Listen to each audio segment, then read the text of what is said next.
Mahkamah Tinggi Kuala Lumpur hari ini menolak rayuan bekas Perdana Menteri Najib Razak dan anaknya Nazifuddin untuk menangguhkan prosiding kebangkrapan terhadap mereka.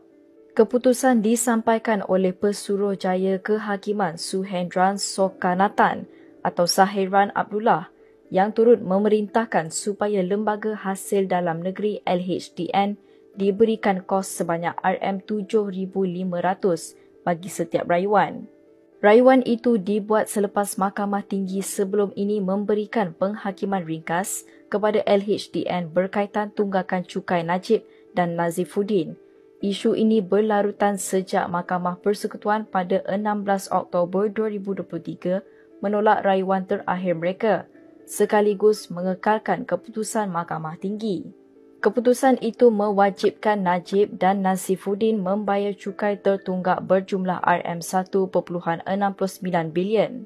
Dengan penolakan permohonan hari ini, prosiding kebangkrapan terhadap kedua-duanya akan diteruskan dan mereka masih perlu menyelesaikan tunggakan cukai seperti yang diarahkan sebelum ini. Kes ini dilihat sebagai satu lagi perkembangan besar dalam siri tindakan undang-undang berkaitan cukai terhadap keluarga bekas Perdana Menteri itu.